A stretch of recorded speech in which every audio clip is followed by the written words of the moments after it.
By now, you've probably seen the two cringy AI hardware startups, Rabbit and Humane. The Humane pen got roasted rightfully by MKBHD and pretty much everyone else who touched it, and the Rabbit has quickly followed up. Despite being a third the price, it is just as cringe somehow. I want to talk about why they're cringe though, because the subtlety of this cringe is not being understood properly. Obviously, the use of the device is bad, but there's other things that are bad and also kind of dishonest here, as well as some coverage of certain details that I don't think is fully fair. I want to take some time to go over that because this is what I do. I'm a nerd about this stuff. Anyways, let's start with my favorite surprise, which was that the Rabbit R1 runs Android under the hood, and its entire interface is powered by an Android app. This seemed to freak people out a lot because it's got like 8K likes, 1.5 million views, an article that's been going viral, and obviously the most cringy part, which is that you can just run Rabbit on an Android phone because it is just an Android app. This seems pretty awful. Like, why would they make this device if it could just be a phone app? But I have some spicy takes on this. The first important point I think we need to understand is the nature of Android and AOSP. AOSP stands for Android Open Source Project. Android, the thing that people get from like their Samsung phone or from their HTC phone or even from their Pixel, is not open source. It's code that was created by Google based on the open source project, but with a bunch of Google things added like the Google Play Store. And then Samsung adds their own things and then other providers add their own things. In a similar fashion, Chrome is the most popular browser, but Chrome isn't open source. Chromium is open source. It is the open core that becomes Chrome, but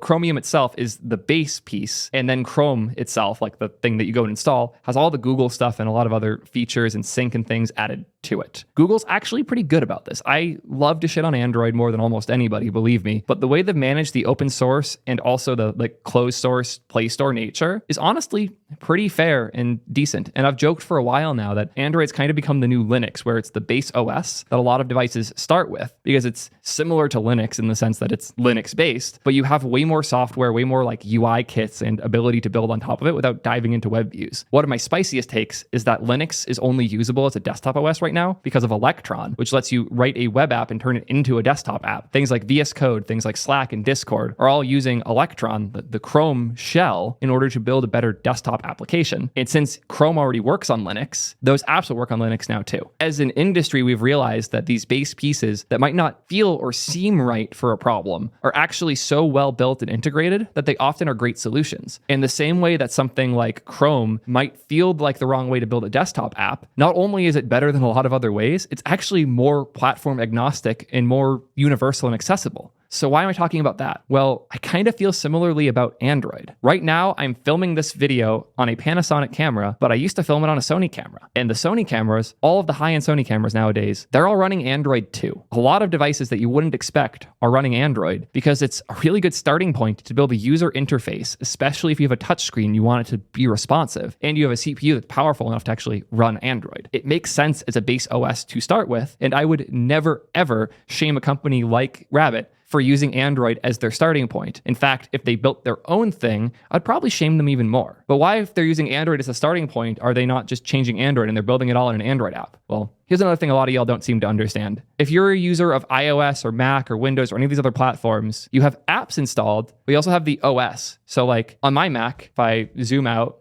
I have my like background here, I have my like title bar, all these things. A lot of that is part of the OS, and then you run apps in it, the things that you command tab between like that. On Android, your launcher, the home, like when you press home, the place you go, that is just an app. The whole Android experience is apps. The status bar technically isn't, it's a service, but basically everything else on your Android phone is just an app. So if you want to customize your Android version, what you mean most of the time is customize the home app on your Android version. That's a really good point made in chat too from Nefron, I want to point out. Like even the keyboard is just an app on Android. Technically Java-based, kind of the mess of Java, Kotlin, JIT, and all that is too hard to explain for a non-technical video. But it's important to know basically every piece of Android is just an application, including the home screen, including the keyboard, including all this stuff. As such, if you want to change or modify Android to provide a different experience, you're probably going to do it through an app. So it's easy for us to make fun of this, that the Rabbit's just a crappy Android phone running an app. But that's how all of this works. That's just how Android works, and it is a really good starting point for it. I don't think it's worth shaming them for that, because they have so much other stuff that we can make fun of them for, which we'll get to in a bit. Yeah, as they say here, everything is basically running Android,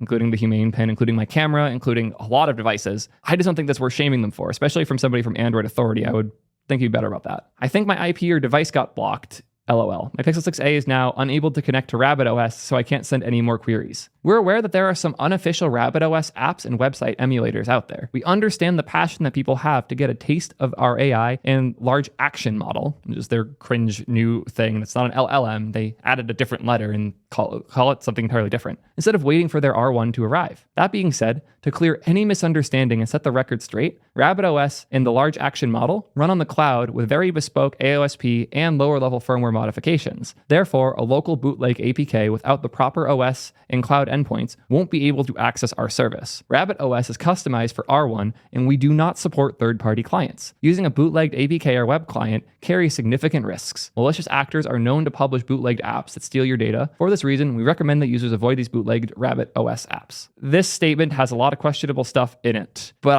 I will say what's good here first. If you're not familiar with like the cool feature of Rabbit and the large action model, it's that when you tell the Rabbit to do something, it's not going to do it. What it's going to do instead is call its server that runs a browser inside of a computer somewhere else that goes to a website, clicks the buttons for you, does the things for you, and then tells you when it's done. That's a cool concept. The idea of a device, you say, hey, go book an Uber for me. And if Uber didn't make an API, that's fine. They're just going to go to the Uber website for you and do it all for you. That's a cool concept that I actually kind of like. However, it only works on the 3 or so services they already implemented and requires a ton of server costs. And it also seems like when they implemented the app, they weren't actually checking when you hit the API if you were using a real Rabbit device or not. So when the APK, which is the app, leaked, they immediately patched the server so that you couldn't connect to it. They should have had that day zero. I'm amazed they didn't. I'm amazed they got this far without that. But effectively what they're doing is they're selling the ability to use their service as a hardware device rather than selling you a subscription for the service, because it's different and cool. And honestly, the Rabbit R1 is made by Teenage Engineering, and I love Teenage Engineering. They make really cool hardware. I've heard that this feels a little plasticky and cringe, which is sad because that's not what they normally do. But it's nice they didn't try and make their own shit hardware, and they instead went to a company that actually does that well.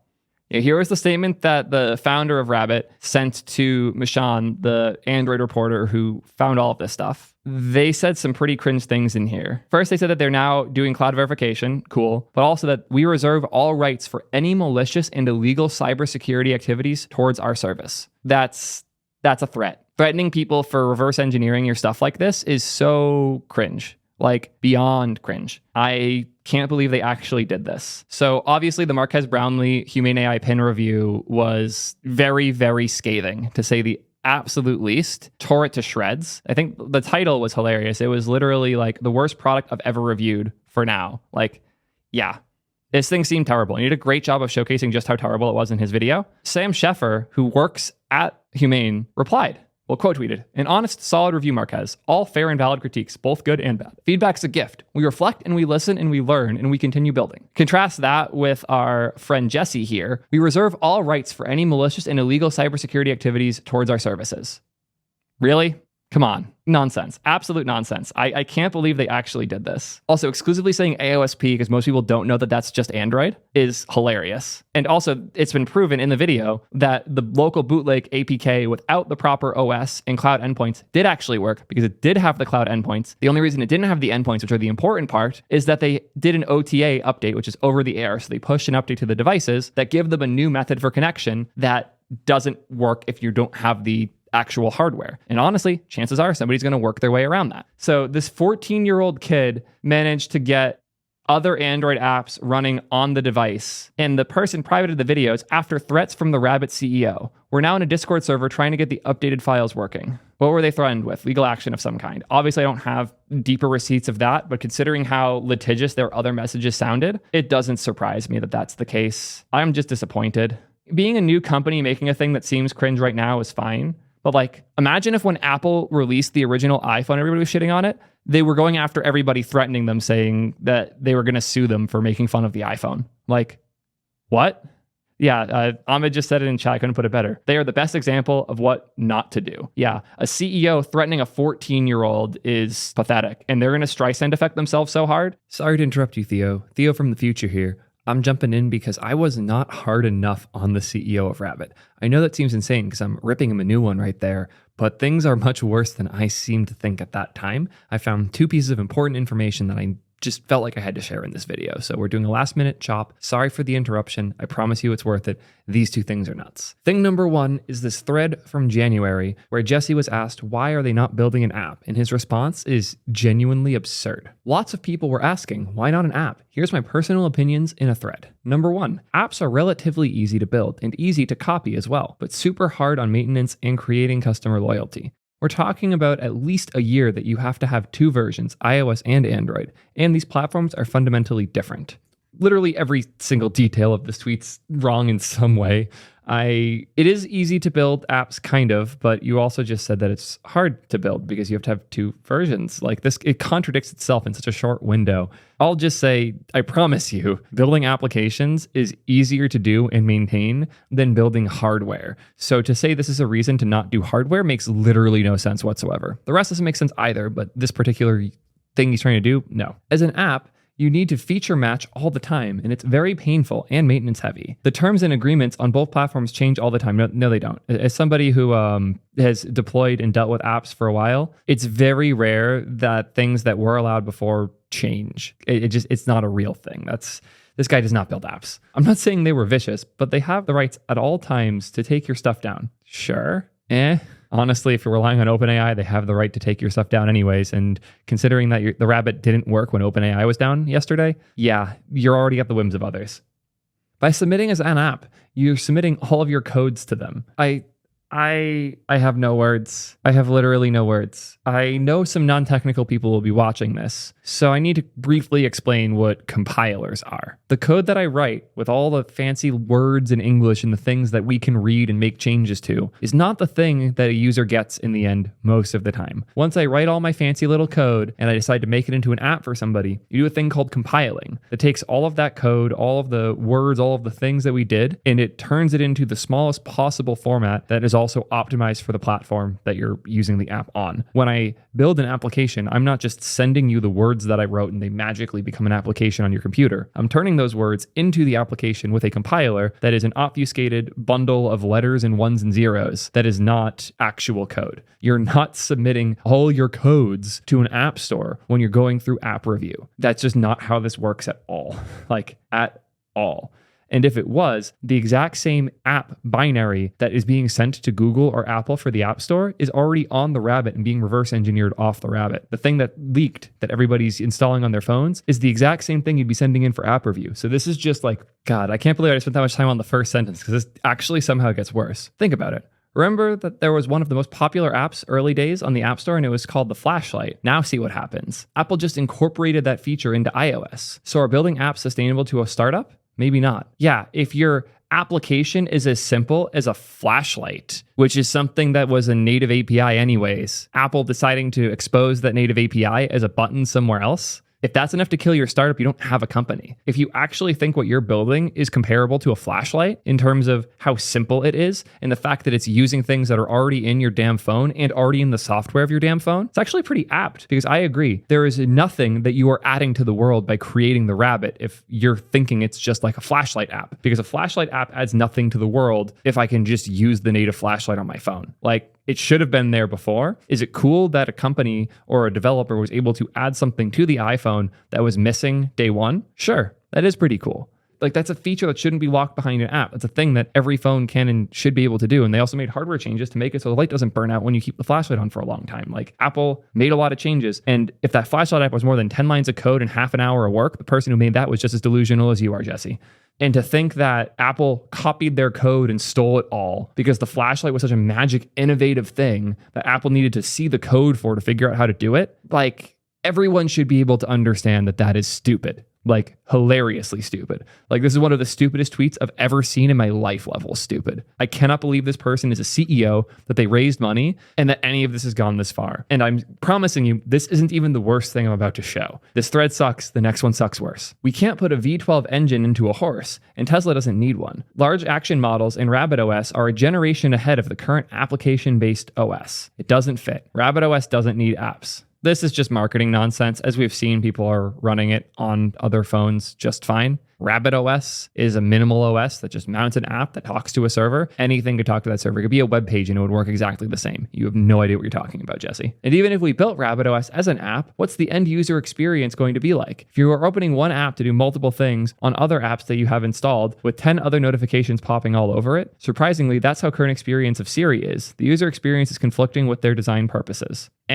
If you're signing into my Uber account for me and the Rabbit is going to book that Uber, the only way I'm not getting notifications in two places is if the Rabbit doesn't give me notifications. If the Rabbit doesn't give me notifications, why would the Rabbit app give me notifications? This just makes literally no sense. Like none whatsoever. I don't get why the Rabbit would be different from the Rabbit app here. It almost sounded like a point. I'll give him credit there. Unlike everything else here, this almost sounds like a point, but it's so incoherent that it isn't. But we understand bootstrapping any new hardware is hard. Luckily, I've crafted some of the best pieces of hardware in my past 15 years of career. Raven H and Raven R still look absolutely beautiful today. I learned a lot of good, bad, and ugly from the entire process. I don't even know what these are. Are those clocks?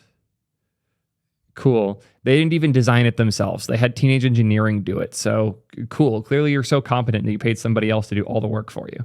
So the best way to perform as a startup is to de-risk on hardware. How can we create the best looking and quality piece of hardware that's capable of all the potential of the large action model, while at the same time lowering the entry barrier for early adopters? The entry barrier for earlier adopters of needing to spend $200 on hardware is a lot higher than having to click 2 buttons to install an app. Why is this guy so stupid? How did he raise money? Hence the $200. No subscription Tamagotchi or Pokédex R1. If you ever worked on a massive produced hardware project, you understand that it's never pushing the boundary of stacking a cool part, but quite the opposite. It's a painful process of compromises to find the best balance. As a result, the Rabbit R1 sits perfectly on the spot. It's god-level design from Teenage Engineering, retro culture resonating from the good old fun tech era, with the best price on the market, powered by our patented large action model that offering features none of the other gadgets can do. I don't know why this guy's so bad at English, but he's also really bad at making points. So I want to focus in on that, not the fact that reading his stuff gives me 2 types of aneurysms. We're not saying you should dump your phone, nor do we delusional about it's better to carry 2 devices than one, regardless of where and how you carry them. You're delusional about plenty of things. If it's not the 2 device thing, you got a lot of other things here. But R1 is making a small dent in the industry by convincing our audience that, hey, look, it can do X amount of things that your phone can do, but much faster and intuitive. Then we'll teach mode. This is underrated and will likely continue to be. User starts to teach RabbitOS all the things your phone cannot do. Can you give an example here? Because I don't see it in the slightest. If a Rabbit's just talking to a server, what are you saying here? I still can't stop thinking about the app submission code one. This has to be in the running for the dumbest tweet of all time. As I said, it gets worse. What do I mean by worse? Well, let's take a look at this awesome thread by Emily L. Shepard that explains it. Because Rabbit isn't just sketchy in terms of its product or its leadership or their threatens to sue 14-year-olds. They're stupid for a whole better reason, which is they're an OG crypto scam that failed. Formed in 2021, they were originally called Cyber Manufacture Co., and they were a creative studio building next-generation experiences at the intersection of entertainment and technology. We're a Los Angeles-based tech startup that builds cool shit. As somebody who builds a lot of shit, I don't even say I build cool shit. I just say I build shit. Anyways, their main project was Gamma, an Unreal Engine 5-powered virtual metaverse and new forms of entertainment. Remember that era where there was 20 to 50 gaming NFT companies that never actually produced a game and then one that almost did? Good times. To play it, you need a Gamma NFT, which represents a unique character, and that gives you access to play in the game, hosted and maintained by Cyber Manufacture. There are different types of character NFTs, ranging from cooks to security to engineers and even captains. They all look fairly similar, but if you want to play as a captain, well, you guessed it, those cost more, something up to 1 Ethereum, which you can see in the screenshot here, still the case. That's about $3,000 to play the game as a certain character. That's like Battlefront 2 bad. That was a really good joke if you're in gaming. Anyways, at some point, Jesse promised Gamma would be backed by their groundbreaking AI, the quantum engine, breakthrough technology empowering immersive experiences with AI, which would power the game's NPCs. I wonder if this is as incoherent as what we just read. Group of 7 Gamma crews, 1 from each class, will join today's AMA at 5 on our Discord voice channel. Verified Gamma holders will be granted the exclusive access to talk to Gamma crews powered by AI. Ask about anything in any language. 30 different languages. Any language, 30 different languages. Pick one.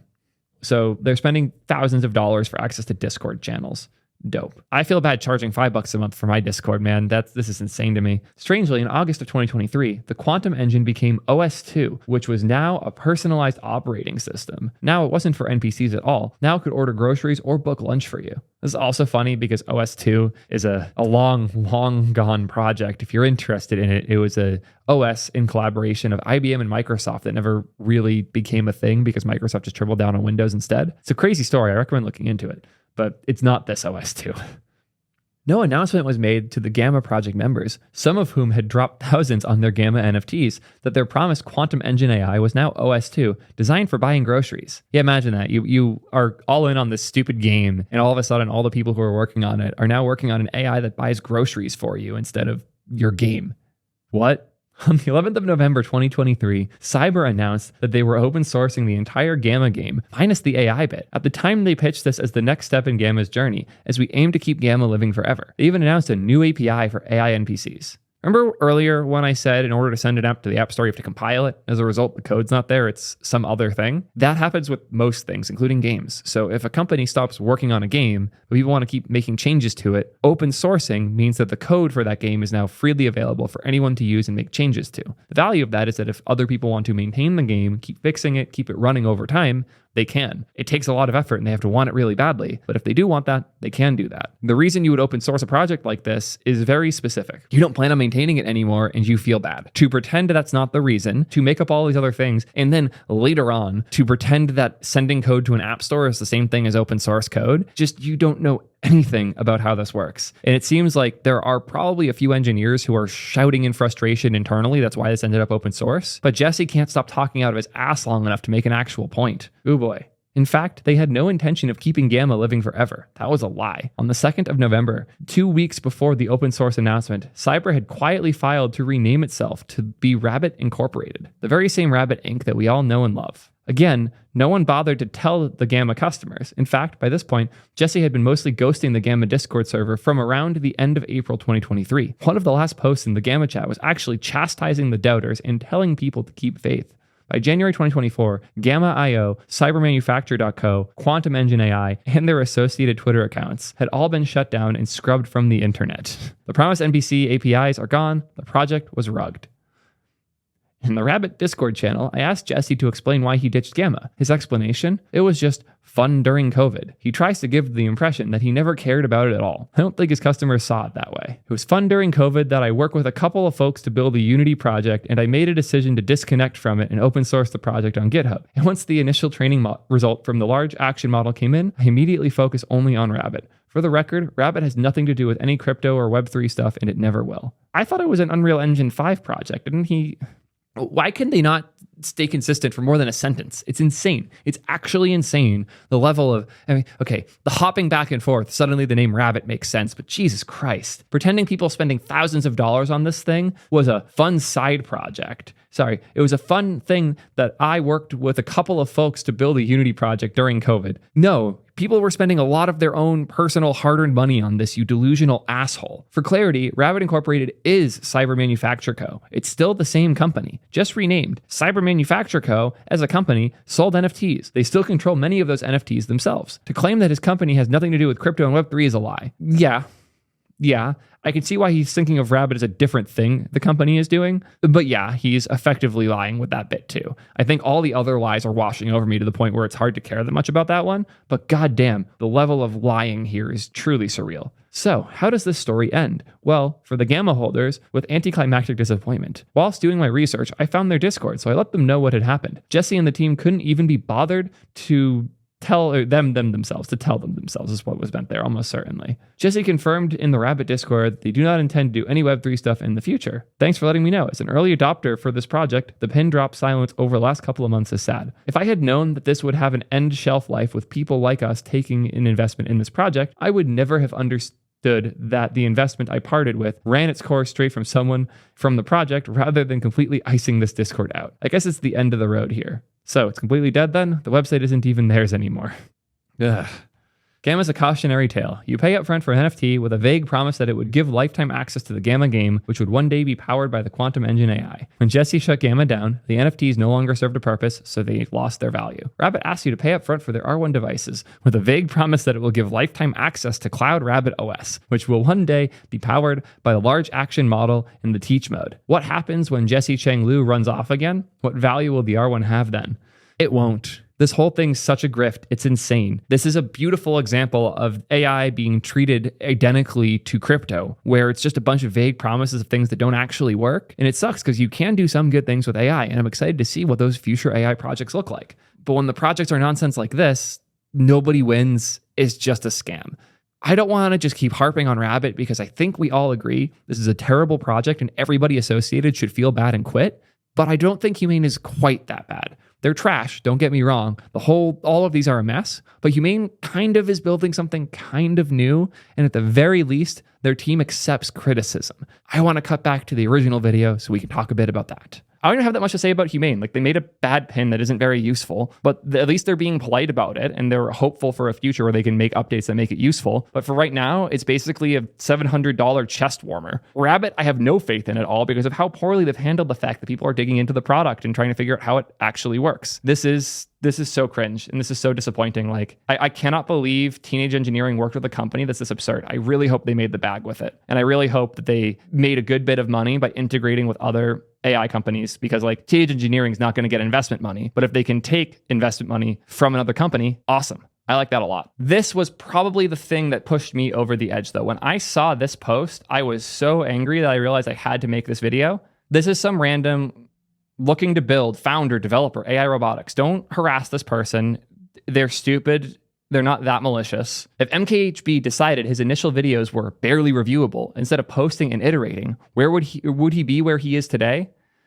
So this person is upset that MKBHD's stance on the Rabbit is that it doesn't really work well enough to actually give a real review to. This is the pinnacle of a trend that's been annoying for years, delivering barely finished products to win a race, and then continuing to build them after, charging full price. Games, phones, cars, now AI in a box. So yeah, he's right. One of the things that's happened in the internet era is that software gets updated over time. Previously, before the internet was how we got our software, if you were making a new program, let's say you're making Microsoft Word, there's a day where it has to be done. You have to burn it on the disks and then send it to stores. And if you made a mistake, that mistake's there forever. You can't do anything about that. Old games have lots of these mistakes. That's why speedrunning of old games is so interesting, because over decades, we find all of these small bugs throughout, but also because the developers went really out of their way to make sure there were no bugs for that first release, because they had to. There was no second release. They just had to put it out. Whereas in the internet era, you have the ability to update things later on. And slowly but surely, we've built this culture of shipping something as quickly as possible. Ideally, we'd be shipping the minimal subset of the thing so that we know that people actually want it and we can make that small piece work. But for a big release like this with a ton of money, a hardware device, you can't just do the same thing.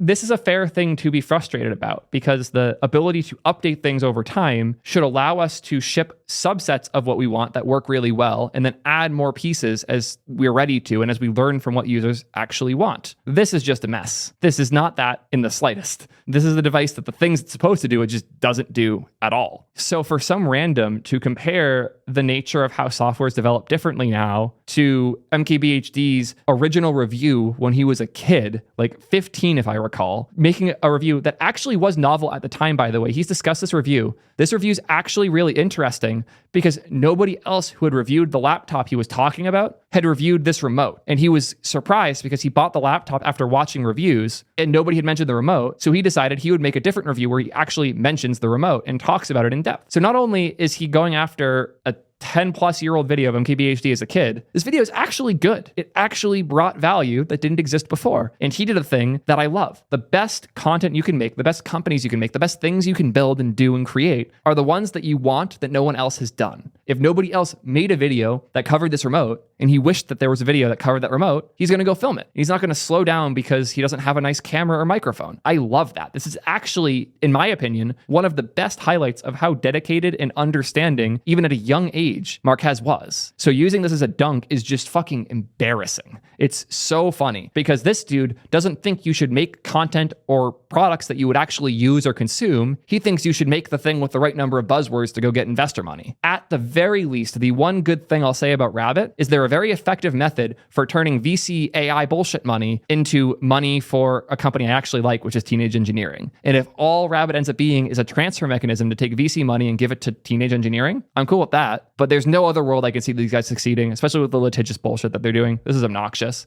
Marquez reply, good thing I never charged anybody for those videos. I feel terrible for this Marquez guy. He has to review some of the shittiest products ever made, and whenever he does so, some lunatic who received $700 million from SoftBank is like, here's a picture of you in the womb. What if you never got past your closed alpha stage?